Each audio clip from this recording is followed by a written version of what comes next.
Class 10 ছাত্ররা আজ তোমাদেরকে পুনরালোচনা উইদ্যের তৃতীয় খণ্ডের পরিমিতি চ্যাপ্টারতে পড়াবো। এর আগে তোমরা ফর্মুলা কিছু শিখে নেবে। হ্যাঁ দেখো, পরিসীমা তো তোমরা 9 বা 8 পেয়েছো, তবু দেখো পরিসীমা কেন 1 2 3 4 5 6টা সূত্র আছে। হ্যাঁ, এগুলো দেখে নেবে এবং খাতায় উঠিয়ে শিখে নেবে, ঠিক আছে? এরপর পরের পৃষ্ঠায় দেখো, আজকে অনেকটা সূত্র দেবো তোমাদেরকে। দেখো কালির সূত্র দেখো, ঠিক আছে? তোমরা এখান থেকে এতটুকু দেখতে পারবে, দেখবে 1 2 3 একবার এগুলো সব দেখে দেখে নেবে একবার। এত অনেকটা সূত্র আছে, তোমরা 8ও পেয়েছো 9ও পেয়েছো।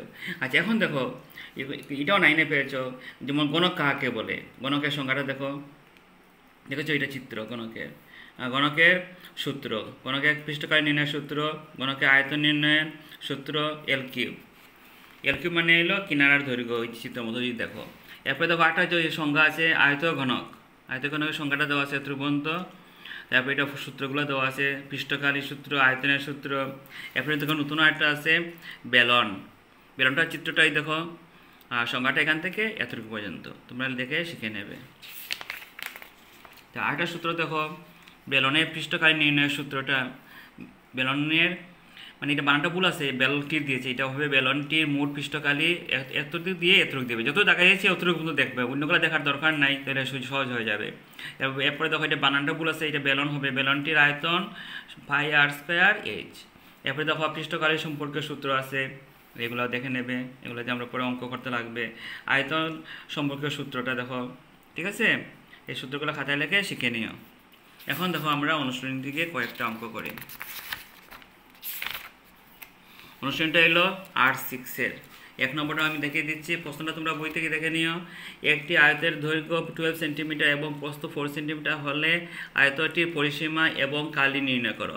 এখন আমরা একটা সূত্র মতো করব, যেমন সূত্র মতে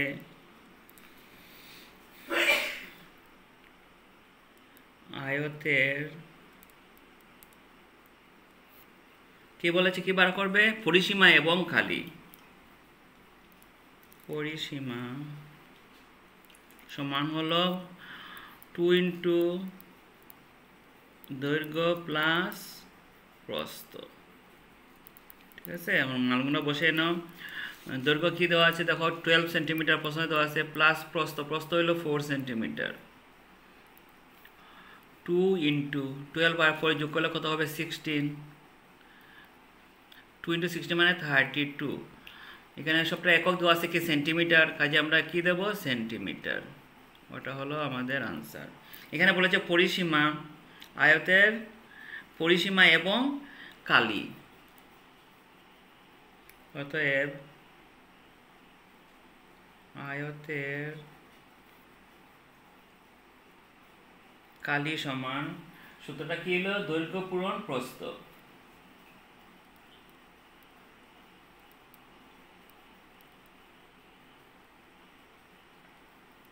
এখানে দৈর্ঘ্য কি আছে?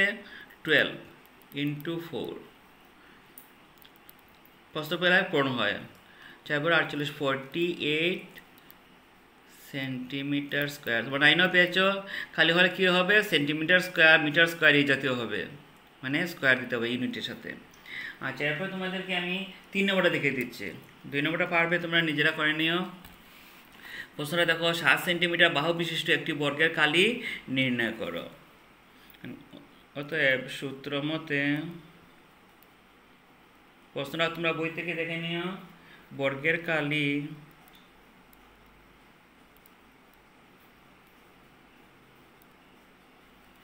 সমান কি আছে? তোমরা যেগুলো সবাই শিখেছো ওটার মধ্যে ভাবে বাহু স্কয়ার। এখানে বাহুটা কি দিয়েছে? 7, দ্যাট ইজ 7 স্কোয়ার। 7 7 দিয়ে পূরণ করে কী হবে? 49। আর ইউনিটে দেওয়া আছে কি? সেন্টিমিটার। কাজে কী হবে? কালি হলে কি আমি এটাই বলেছি, সেন্টিমিটার স্কোয়ার হবে। আচ্ছা, 4 নম্বরটা আমি দেখিয়ে দিই। প্রশ্নে দেখো, একটি সামান্তরিকের একটি বাহুর মাপ 6 সেন্টিমিটার। যদি এই বাহু সাপেক্ষে বর্গ সামান্তরিকটির উচ্চতা 3 সেন্টিমিটার হয় তবে এটির কালি কত? সূত্র মতে সামান্তরিকের কালি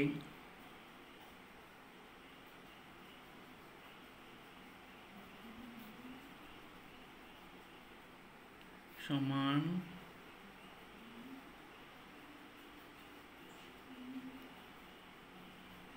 দৈর্ঘ্য পূরণ প্রস্থ।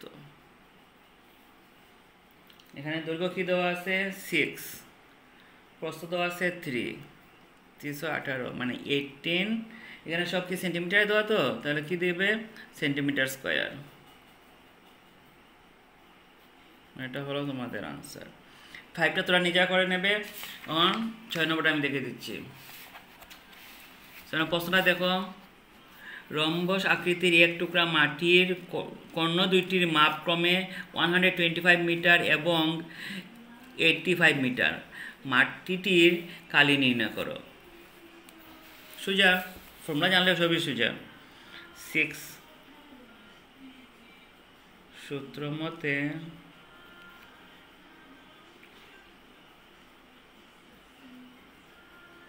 রম্বস আকৃতির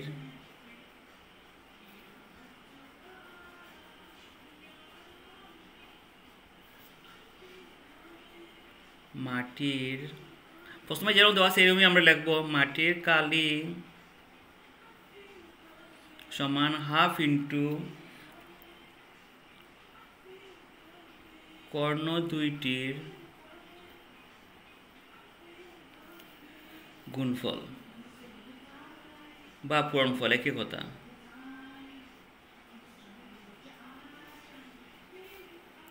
হাফ ইন্টু কর্ণ কী কী দেওয়া আছে 125 ইন্টু 85, নিচে 2 আছে, 1-এর জন্য সব দুইটা পূরণ করে আমরা বসে নেব। দুইটা পূরণ করলে আমরা কী পাবো 10625। এখন 2 দিয়ে ভাগ করো, 2 দিয়ে ভাগ করলে আমরা পেয়ে যাব 5312.5। খালি তো এই জন্য কী হবে, ইউনিট আছে মিটার, কাজে কী হবে মিটার স্কয়ার। ঠিক আছে, এতটুকু আমি দেখিয়ে দিলাম, তোমরা বাকিগুলো করে নেবে আর আমি পরে অন্য অঙ্কগুলো দেখিয়ে দিচ্ছি।